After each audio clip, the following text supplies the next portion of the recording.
భూమి కేవలం 5,000తో 605 గజాల భూమిలో 630 స్క్వేర్ ఫీట్ సింప్లెక్స్ హౌస్ కేవలం 36 లక్షలు మాత్రమే. తిరుమల దేవస్థాన ప్రధాన అర్చకులు మనందరికీ సుపరిచితులు రమణ దీక్షితులు గారు ప్రస్తుతం మనతో ఉన్నారు. మాట్లాడేద్దాం. నమస్కారం గురుగారు. నమస్కారం. గురుగారు, నిత్య కళ్యాణం పచ్చతోరణం అంటారు. స్వామివారికి ప్రతి నిత్యము కూడా నగలని అలంకరిస్తూ ఉంటారు. అయితే నిజంగా ప్రతి నిత్యము ఆ నగలను అలంకరిస్తున్నారా? స్వామివారికి నిత్య కట్ల అనేది విశేష కట్ల అని 2 రకాల ఆభరణాలు ఉంటాయన్నమాట. నిత్య కట్ల ఆభరణాలు స్వామివారికి మొత్తం బంగారుతో చేసినవి. కిరీటము, కర్ణపత్రాలు, శంఖచక్రాలు, కటిహస్తం, వైకుంఠహస్తం, తర్వాత హారాలు, అష్టోత్తర హారం, చతుర్భుజ లక్ష్మీ హారం, తులసీపత్ర హారం, సహస్రనామ హారం, శాలగ్రామ హారాలు, అందెలు, తర్వాత కంకణాలు, ఇవన్నీ కూడా బంగారుతో చేసినవి. సాలిడ్ అంటే నవరత్నాలు తక్కువగా ఉంటాయి.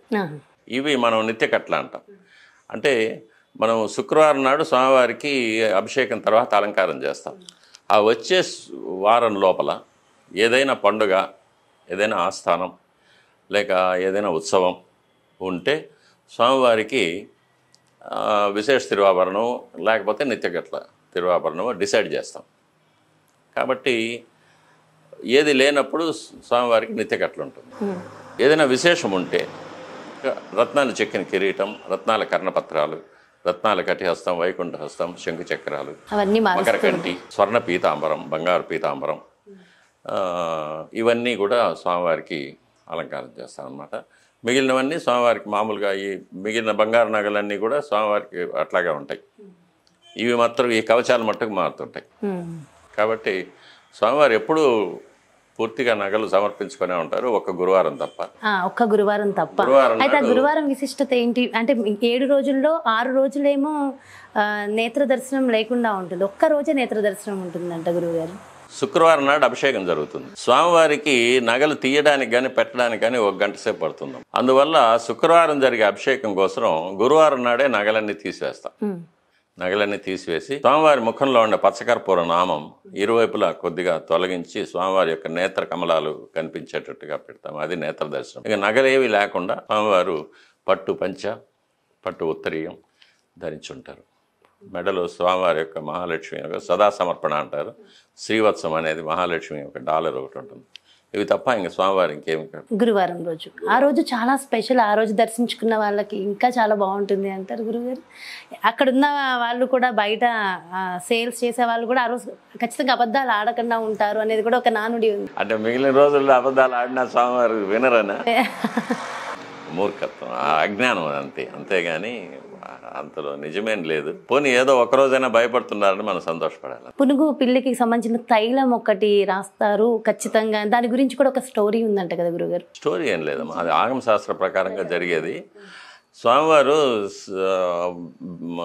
విగ్రహం వచ్చి సాలగ్రామ శిలాబేరం అంటారు.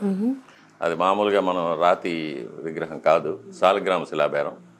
ఆ సాలగ్రామ శిలాబేరానికి పుష్టినివ్వడానికి పునుగు తైలం పూస్తాం. పునుగు పిల్లిని ఏం చేస్తారంటే దాని గూట్లో ఒక గంధపు చెక్క ఒకటి నాటేసి దానికి దారం కట్టి ఉంచుతారు. మెడకి దారం కట్టి దాని చుట్టూ తిరుగుతూ ఉంటుంది. దానికి ఒళ్ళు దురద పెట్టినప్పుడు ఆ గంధపు చెక్క మీద ఒళ్ళు రుద్దుకుంటుంది. అప్పుడు దాని దేహంలో నుంచి వెలువడే ఒక విధమైన సుగంధ ద్రవ్యం ఆ గంధపు చెక్క మీద పొడి పొడిగా వస్తుందన్నమాట. దాన్ని తీస్తారు. దాన్ని తీసి మంచి నూనె, నువ్వుల నూనె వేడి చేసి అందులో ఇది కలుపుతారు. అది పునుగు తైలం అంటారు దాన్ని పునుగు తైలాన్ని స్వామివారికి సమర్పణ చేస్తారు. ఆ పునుగు తైలం వల్ల ఏమవుతుందంటే స్వామివారి ముఖబింబానికి సమర్పణ చేసినప్పుడు ఆ నేతి దీపాల వెలుగులో స్వామివారు మెరుస్తూ కనిపిస్తారు. బుగ్గలు అవి మెరుస్తూ ఉంటుంది. స్వామివారు ఒక సమ్మోహనకరమైన ఒక మందహాసం, ఒక చిరునవ్వు మనం అనుగ్రహించేటట్టుగా నవ్వుతూ ఉంటారు స్వామివారు. అది ఒక అలౌకికమైన ఒక స్వామివారిలో లీనమైన వాళ్ళకి చూసే వాళ్ళకి మనకు రకరకాలుగా స్ఫురిస్తుంది. అది ఒకటి, నువ్వు చేసే తప్పులనే నాకు తెలుసు, నేను చూస్తూ ఉన్నాను అనేలాగా ఒక నవ్వు ఉంటుంది. నువ్వు ఇంత కష్టపడుతూ ఉన్నావు, నిన్ను అనుగ్రహిస్తాను, బాధపడకు అని లాగుంటుంది. అది ఆయా భక్తుడికి ఆయా మెసేజ్ వెళ్ళిపోతుంది. వాళ్ళు ఏంటనేది అయితే వాళ్ళకి తెలుసు కదా. అయితే స్వామివారికి ఇక్కడ గడ్డం దగ్గర ఇప్పటికీ కూడా వెన్న రాస్తూ ఉంటారు. వెన్న కాదు, అది పచ్చకర్పూరం. పచ్చకర్పూరం, గడ్డం బొట్టు అంటారు. గడ్డం అది బొట్టు. ప్రతిరోజు దేనికోసం గురుగారు? దేనికోసం రాస్తూ అలంకారం ఉంటారు? అది. అలంకారం కోసమేనా? అదే స్వామివారికి అప్పట్లేదు దెబ్బ తగిలిందని. ఆయనకు దెబ్బ తగిలేదే ఉంది, ఆయన కొట్టేవారు. వాళ్ళు వచ్చినది వాళ్ళు ఏర్పరచుకున్న కథనాలు అవన్నీ. గురువుగారు ఇక్కడ అన్నిటికన్నా ఒక ముఖ్యమైన విషయం ఏంటంటే ఏదైనా మనం ఒక దేవాలయానికి వెళ్ళినప్పుడు చక్కగా స్నానం చేసుకుని శుభ్రంగా ఆలయానికి వెళ్తాం. మన ఇంట్లో కూడా దీపారాధన చేయాలన్నా అలానే దీపం పెడతాం. అంత శుభ్రం మనం పాటించి వెళ్తాం. అలాంటిది ఇప్పుడు తిరుమల దేవస్థానానికి రావాలన్నప్పుడు 24 గంటల దర్శనం, 48 గంటల దర్శనం. సో అదే దారిలో అక్కడే వాళ్ళు అన్ని రకాల కార్యక్రమాలు నడిపించుకుంటూ మరి వెళ్ళి స్వామివారిని దర్శించుకున్నప్పుడు మరి అంటూ ముట్టు ఉండవంటారా? అది మనమే చేసుకున్న తప్పమ్మా. అది ఏదో సంవత్సరంలో ఒకసారి వచ్చి స్వామివారిని దర్శించుకొని ఆయన అనుగ్రహం తీసుకొని పోవచ్చు అనుకుంటే బాగానే ఉండేది. కానీ ప్రతిసారి ఇప్పుడు ఎట్లా అయిపోయిందంటే తిరుమలలో దర్శనం అనేది ఒక స్టేటస్ సింబల్ లాగా అయిపోయింది. మా అధికారాన్ని చూపించుకోవసరం, మా దర్పం చూపించుకోవసరం, అందుకోసం స్వామివారి దగ్గర రావడము, నాకు విఐపి దర్శనమే కావాలనడం, నేను ఇంతసేపు స్వామివారి దగ్గర నిలుచుకున్నానని బయట వచ్చి గొప్పలు చెప్పుకోవడం, ఇవన్నీ సామాన్య మానవుల యొక్క అజ్ఞానాన్ని సూచిస్తాం. ఒక మహానుభావుడు చెప్పినట్టు మనం స్వామివారిని చూడడం కాదు, స్వామివారు మనల్ని చూడాలి అని. కాబట్టి ఇవన్నీ కూడా భక్తులు మళ్ళీ మళ్ళీ మళ్ళీ మళ్ళీ వస్తూ ఉండడం వల్ల ప్రతిరోజు 70,000 మంది 80,000 మంది దర్శనం చేసుకోవడానికి రావడం వల్ల అది కొన్ని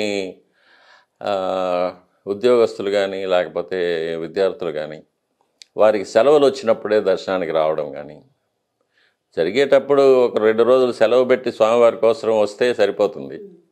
కానీ సెలవులు వచ్చినప్పుడే రావడం, అందువల్ల రద్దీ పెరగడం, దీనివల్ల క్యూ లైన్ పెరగడం, అందువల్ల దర్శన సమయం ఎక్కువ కావడం, ఇదంతా మనం స్వయంకృతాపరాధాలు. ఈ క్యూ కాంప్లెక్స్ కూడా అప్పుడెప్పుడో కట్టింది ఎలా ఉందో అలానే ఉంది, ఎలాంటి మార్పులు చేర్పులు కూడా జరగలేదు గురు. అంటే ఇంకా అప్పుడు కట్టినప్పుడు ఒక 20-25 సంవత్సరాలకు సరిపోయేలాగానే కట్టారు అప్పుడు. కానీ ఇప్పుడు ఆ 25 సంవత్సరాలు అయిపోయాయి, ఇప్పుడు ఇంకా మళ్ళీ పెద్దవి కట్టాలి. అండ్ అసలు స్వామివారిని ఒక గంటలో దర్శించుకుని బయటకు వెళ్ళిపోయే భాగ్యం అందరికీ దక్కుతుందంటారు. కొన్ని ఆర్జిత సేవలకు వెళ్ళిన వాళ్ళు కట్టుకోవచ్చు, ప్రతి ఒక్క భక్తులకి సుప్రభాతము, తోమాల సేవ, అర్చన, అలాంటివి, అభిషేకం, ఇవన్నీ కూడా భక్తులకు, సామాన్య భక్తులకు అందుబాటులో లేకుండా వెళ్ళిపోయాయి. దీనికి ధనవంతులు లేక అధికారం ఉన్నవాళ్ళు, ప్రాపకం ఉన్నవాళ్ళు, వాళ్ళకి మాత్రమే దొరికే ఒక దురదృష్టకరమైన పరిస్థితి ఏర్పడింది. అయితే దేవుడికి అందరూ ఒకటే అంటారు కదా, ధనవంతులు లేదు, డబ్బున్న వాళ్ళని లేదు, దేవుడికి అందరూ ఒకటే. కానీ మనలో మనకు లేదు కదా. నా దగ్గర డబ్బులు ఉన్నాయి, నేను పెద్ద టికెట్ కొనుక్కొని వెళ్తాను అనేవాళ్ళు ఉంటారు. నా దగ్గర డబ్బులు లేకపోతే నేను క్యూలోనే వెళ్తాను. అయితే భక్తులు కూడా ఇంత ఇబ్బందులు పడుతూ కూడా అంత క్యూ లైన్లలో అన్నన్ని గంటల నుంచి కూడా స్వామిని చూసేసరికి ఒక్క నిమిషం మళ్ళీ వచ్చేస్తూనే ఉంటారు. దానికి కారణం ఏమై ఉంటుందంటారు గురుగారు? అది స్వామివారి గర్భాలయంలో ఉన్న ఒక విశేషం. అది అక్కడ కొన్ని వేల సంవత్సరాల ముందు ప్రతిష్ఠించబడిన, నేను చెప్పినట్టు ఆవరణ దేవతలు, ద్వారపాలకులు, వీళ్ళందరి యొక్క దివ్యమైన శక్తి వలయాలు ఏర్పడి ఉంటాయి. ఆ శక్తి వలయాల్లో వెళ్ళినప్పుడు భక్తులకి ఒక విధమైన సమ్మోహనం కలుగుతుంది. స్వామివారిని చూడగానే అసలు వీరు అడగాలి అనుకుని వచ్చిన కోరికలన్నింటినీ కూడా మర్చిపోతూ ఉంటారు. అలా చూస్తూ ఉండిపోతారు. వాళ్ళని తోసినా లాగినా అవన్నీ కూడా అసలు వాళ్ళకి శరీరం పైన స్పృహే ఉండదు. బయట వచ్చే వరకు కూడా ఆ ట్రాన్స్లోనే ఉంటారు వాళ్ళు. అది స్వామివారి యొక్క మహత్యం. అయితే ఈ తోయడం, లాగడం, చేయడం అదంతా కాస్త ఇబ్బందికర వాతావరణమే. ఆడవాళ్ళని దోసినప్పటికీ, మగవాళ్ళని దోసినప్పటికీ చాలా ఇబ్బందికర వాతావరణం. ఇలాంటివన్నీ మారవంటారా? అది పరిస్థితులు, దాని గురించి నేనేం చెప్పలేను. అది అధికారులకు సంబంధపడిన విషయము. అయితే స్త్రీలు గురువుగారు ముఖ్యంగా 24 గంటల ఈ దర్శనంలో ఉన్నప్పుడు స్త్రీలకు అనేక రకాల ఇబ్బందులు వచ్చే అవకాశం ఉంటుంది. తెలియదు కూడా ఎప్పుడు వస్తుందో. మరి అలాంటప్పుడు అటు ముందుకు వెళ్ళలేరు, ఇటు వెనక్కి రాలేరు. అలాంటప్పుడు ఏం చేయాలంటారు? ఏదైనా ఇబ్బందికర వాతావరణం ఏర్పడినట్టు బయటకు వెళ్ళిపోవాలి. దానికి సంబంధించి ఆలయంలో శుద్ధి లాంటివి ఏమైనా ఉంటాయి? బయటకు వెళ్ళిపోవడమే. ఆగమశాస్త్రం ఒప్పుకోదు వాళ్ళలో, ఆలయ ప్రవేశం వాళ్ళకి. అంటే అక్కడ చెప్తే పర్మిషన్ ఇచ్చి బయటకు పంపించేస్తూ ఉంటారు. సో చాలా చాలా సంతోషంగా ఉంది గురుగారు, మీతో ఇన్ని విషయాలు ఎంత చక్కగా మాట్లాడడం చాలా చాలా ఆనందంగా ఉంది. Thank you so much. మీ విలువైన సమయాన్ని మా కోసం వెచ్చించి చక్కగా మా వ్యూవర్స్ కోసం, మన ప్రేక్షకులందరి కోసం ప్రతి ప్రశ్నకి ఎంతో చక్కగా సమాధానం చెప్పారు. ఎన్నెన్నో రెమెడీస్ కూడా అందించారు. స్వామివారి మహత్యాన్ని తెలియజేశారు. Thank you so much. కోటి కోటి ధన్యవాదాలు గురుగారు. నమస్కారం. నమస్కారం. చూసారు కదండి, నిజంగా చాలా చాలా సంతోషంగా ఉంది. ఈరోజు మన రమణ్ దీక్షితులు గురువు గారితో చక్కగా స్వామివారికి సంబంధించిన ఎన్నో విషయ పరిజ్ఞానాన్ని తెలుసుకున్నాము. చక్కటి రెమెడీలను కూడా మరి గురువుగారు మనందరి కోసం అందించారు కదా. ఖచ్చితంగా స్వామివారి విషయాలను తెలుసుకున్న మనందరం కూడా ధన్యులం. మరో చక్కటి ప్రత్యేకమైన కార్యక్రమంతో మళ్ళీ మీ ముందుకు వచ్చేస్తాను. నమస్కారం.